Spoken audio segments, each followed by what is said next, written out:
देखिए, एक बहुत कॉमन मैं कहूंगा यक्ष प्रश्न आता है हमारी प्रैक्टिस में कि क्या अस्थमा को क्योर किया जा सकता है, यानी क्या आप अस्थमा की दवाई से पीछा छुड़ा सकते हैं। अब इसका आंसर इजी नहीं है। मेरा मानना है कि बहुत हद तक संभव है, लेकिन ये इस पर निर्भर करता है कि आपकी प्राइमरी डिजीज कितनी सीवियर है।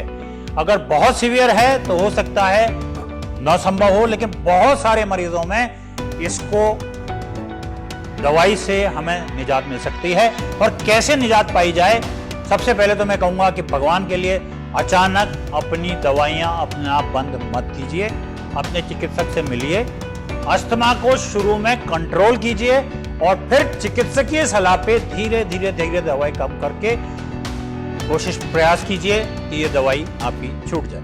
आप खुद क्या कर सकते हैं इसके अलावा, वो कंडीशंस जो अस्थमा आपका बिगाड़ती हैं और आपसे बेहतर कोई नहीं जानता, वो खाना से फॉर एग्जांपल कुछ लोगों का ट्रिगर्स होते हैं, कुछ लोगों का अचार से एकदम बढ़ जाता है, कुछ लोगों को चॉकलेट से बढ़ जाता है, कुछ लोगों को ठंडे पानी से बढ़ जाता है, कुछ लोगों को पटाखों से पोल्यूशन से बढ़ जाता है। उनसे सबसे पहले अपने आप को बचाइए।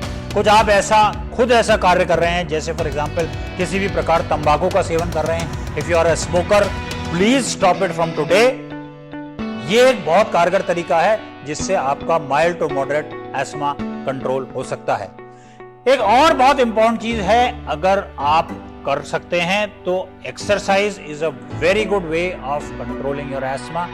तो अगर रेगुलर प्रॉपर एक्सरसाइज कीजिए, लेकिन याद रखिए आप किसी से कॉम्पीट नहीं कर रहे हैं, आप अपने शरीर को जानते हैं, तो हल्की एक्सरसाइज से शुरू कीजिए अगर आप एक्सरसाइज नहीं कर रहे हैं, और किस लेवल तक आप जा सकते हैं। एक्सरसाइज दो तरह की, एक तो जनरल बॉडी एक्सरसाइज जिससे आपके बॉडी टोन अप होगा, आपके मसल्स डेवलप होंगे, आपकी इम्यूनिटी डेवलप होगी, इन्फेक्शन के चांसेस कम होंगे, और एक रेस्पिरेटरी एक्सरसाइज, सांस की एक्सरसाइज। आप अपने डॉक्टर से पूछिए, वो बताएगा। आप प्राणायाम योग कर सकते हैं, ये कारगर है, लेकिन मेरा मानना है एक्सपर्ट सलाह से ही करें।